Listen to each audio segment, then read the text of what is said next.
President, former governors, the National Secretary, the members of the Caretaker Committee, members of the Strategy and Contact Committee, Chief of Staff, party chieftains and stakeholders, ladies and gentlemen, gentlemen of the press. I am delighted to have you here once again in our collective drive to recover, rebuild, and reposition our party, the All Progressives Congress. Let me use this opportunity to specially appreciate all stakeholders, party chieftains, and our members nationwide for the cooperation and support you have extended to the Caretaker Extraordinary Convention Planning Committee since inception. I'm glad to state with sense of satisfaction that the committee has within this period made tremendous achievements through genuine reconciliations and settling irreconcilable differences among critical stakeholders of the party. As I said earlier, if you don't manage your crisis will manage you.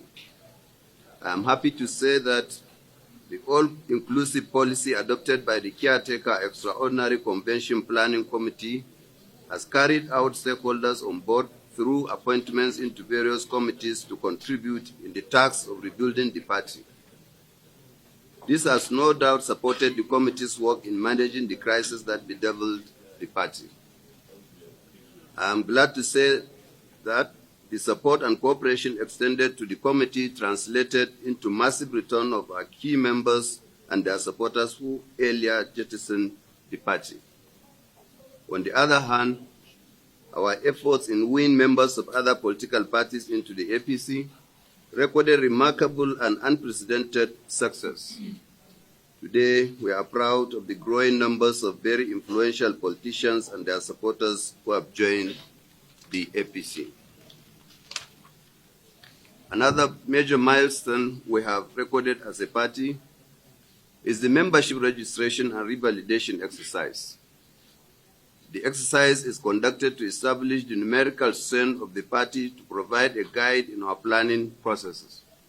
It also provides every member with a true sense of belonging and ownership of the party. It is our belief that the membership registration and revalidation exercise will promote the bottom-to-top policy agitated for the party. Similarly, the committee took the bold step of reviewing the party's constitution to take care of ambiguous positions and loopholes that have caused confusion and controversies over the years. This will make our party dynamic and to be in tune with changing times. The constitution of the Strategy and Contact Committee, therefore, is to consolidate these achievements and the task of building a strong party with a solid structure that will accomplish APC to stand the test of time. Our vision is to provide a will that will drive the party to go beyond 7, 8, 9, or 7 terms of office. When we succeed in doing this, APC will definitely achieve more than what it is expected to improve the lives of Nigerians and make Nigeria a great country. This committee is therefore very key to our transition process towards successful congresses and national convention, and to establish a very solid, reputable, and reliable future for the party. The high-powered committee is to be chaired by His Excellency, the Executive Governor of Jigawa State, Alhaji Badaru Abubakar. Your Excellencies, distinguished personalities, as chairman and members of this committee, you are carefully selected based on your personal competence and selfless commitment to the development of our party. The party is confident that you will collectively execute this assignment successfully with a high sense of responsibility.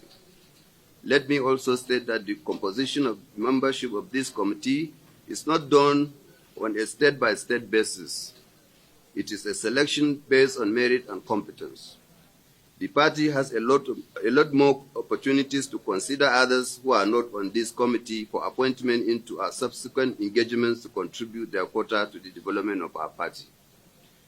The terms of reference for the committee includes to establish constructive engagements between critical stakeholders at various levels of the party with a view to reviving confidence and trust among party leaders. To conduct a need assessment survey from party members and the general public. To create statement of vision, mission, and core values of the party that would foster unity. To develop strategies that will reposition the party in an advantaged position in the public domain. Develop a timeline and framework for the implementation of the recommendation of the committee. Co-opt such members as may be deemed most suitable. Submit periodic reports to the national chairman. I wish to assure you that the doors of the Caretaker Extraordinary Committee are always open to support your committee to achieve the set targets. With these remarks, it is now my singular honor and pleasure to inaugurate the Strategy and Contact Committee. I thank you all.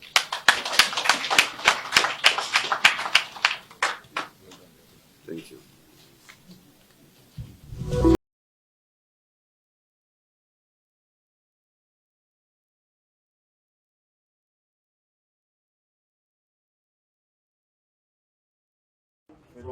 The debate on the need to review the 1999 Constitution has been on for some time, and this gathering forms part of the discussions, specifically to prepare members of the House Committee on Constitution Amendment for the task ahead.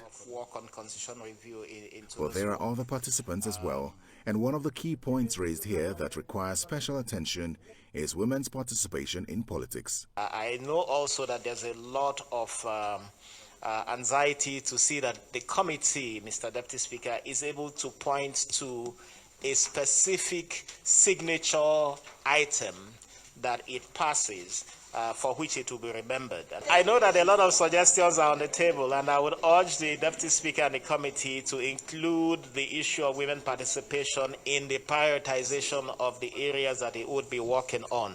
Foreign partners are also not left out and are looking forward to the outcome of the exercise, having invested hugely in the country's democratic process. As the largest democracy in Africa and as a leading member of the Commonwealth, Nigeria's democratic example is important well beyond the region.